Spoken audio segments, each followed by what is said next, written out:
So how do I contribute to the world when I'm just a college student? What is social innovation? Do I have to start my own organization if I want to help people?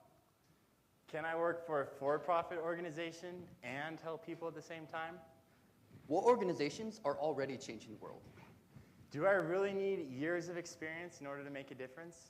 How can I use my education to help people? How do I know which world issue What I am people most are already passionate about changing? Who should I solving? talk to on campus to get involved? Should I go When into should the I for-profit start Are there trying to any become on-campus socially opportunities innovative? Should I do to a help I've me been for-profit get in social involved? innovation summer? for my entire life. How can What I are the utilize my organizations skills that and are world assessed skills addressing to world change problems? Will I be able to Am pass Am I up still an the exciting job non-custodian and marketing work on skills the I world's need in a problem? nonprofit internship?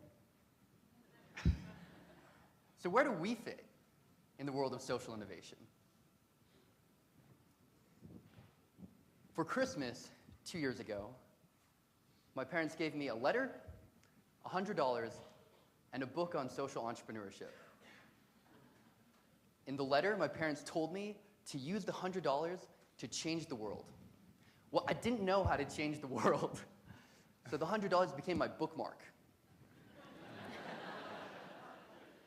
But a constant reminder of why I was reading. The book introduced me to the idea of microloans, which at the time I thought was the solution to world poverty. And I was dying to get involved. But when I finished the book, I still had no idea what to do with the $100. My newfound knowledge gave me a sense of moral responsibility, but I didn't know how to get involved. And that feeling persisted.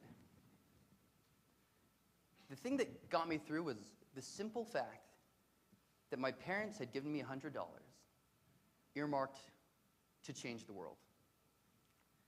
I couldn't waste what had been given to me because it wasn't mine to waste.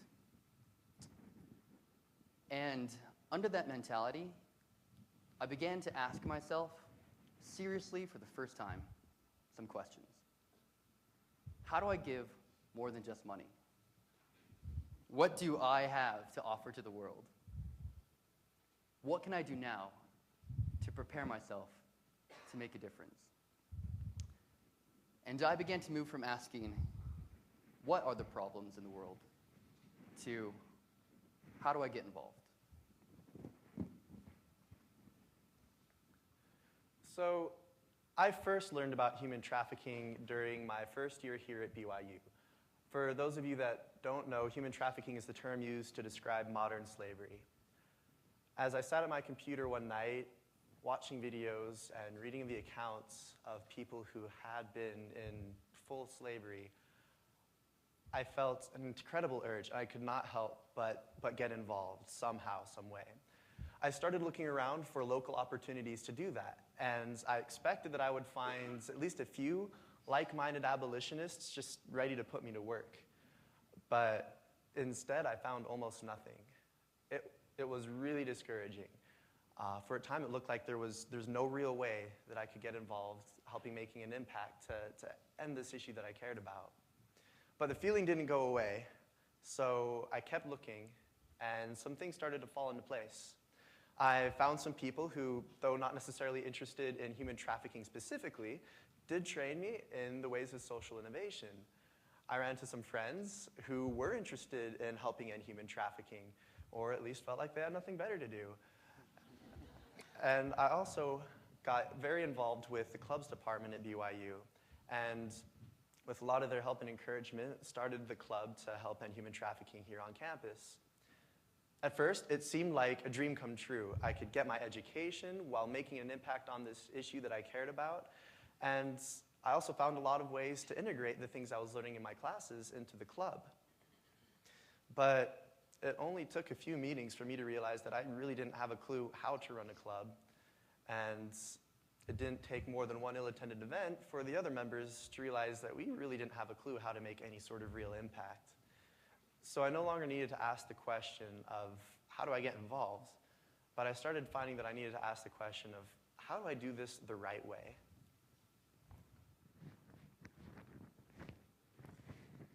Last fall, I returned from an internship with Ashoka. a nonprofit organization that supports some of the world's most incredible social entrepreneurs. I had seen and learned from professionals who are solving world problems in the most effective ways. And I was so excited to take that experience back to school with me. Back on campus, however, everyone in the business school only wanted to know one thing: where you did your summer internship. So I raved and I gushed about my experience until I realized I was getting the same disappointing reaction every time. Confusion, polite head nods, and feigned interest. And those responses were almost always accompanied by this question in some form or another. That's cute, you spent your summer helping people, but how are you going to get a real job now? And I started to feel really alone. I felt like my internship experience and the things that I'm most passionate about were tactfully dismissed. By definition, social innovation involves work between various fields of study. So as a student interested in social innovation, I lived homeless. I floated on the fringe between different disciplines, but never quite found a place. And I started to ask myself, where do I really fit on campus? With time and help from the BYU Ballard Center, I found like-minded peers and ways to blend my passions with on-campus opportunities. But I'm graduating in December. So now, my question is, how do I turn those passions into a full-time career?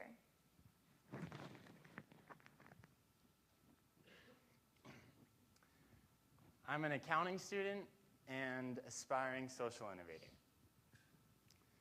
Now, I know what some of you may be thinking. What's a boring accounting student who's taught to go by the book and follow the rules doing at a conference like this? A conference about new ideas and innovations and going off the beaten path. I mean, did I really choose to pursue the two most opposite disciplines imaginable? Yeah, possibly. Because of my interests in both worlds, I'm the oddball. But am I worried? Not really. Last summer, I was able to consult with small business owners in Uganda. At first, honestly, I felt a little underqualified. But after listening to what the people really wanted to know, I was actually quite surprised. They wanted to know desperately about financial records, about cost budgets, about what is an unnecessary expenditure, and of course, about how to maximize their gross profits. In other words, now just follow me for a second, what they wanted to know more than anything was accounting. Yeah, thanks. Sitting in my accounting class, I never imagined what good could come from balancing debits and credits.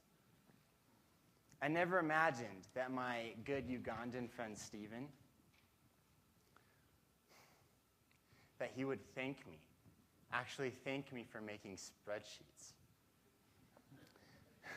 Spreadsheets that he could use in his business that would save his business and, more importantly, his family money. I never imagined that my major could really make such a difference. Now, when I think of the future, I'm excited. I'm excited to leverage accounting and finance for good. What exactly will that integration look like? Frankly, I'm not sure yet. But will I have the courage and stamina to continue integrating my professional skills with my desire to do good in the world? I believe so. So, where do we want to fit in the world of social innovation? I want to use my econ major to help with poverty alleviation. I want to use my training in business strategy to help end human trafficking. I want to use my marketing background to build support for successful social entrepreneurs. And I want to use my accounting skills to help social organizations financially succeed. Thank you.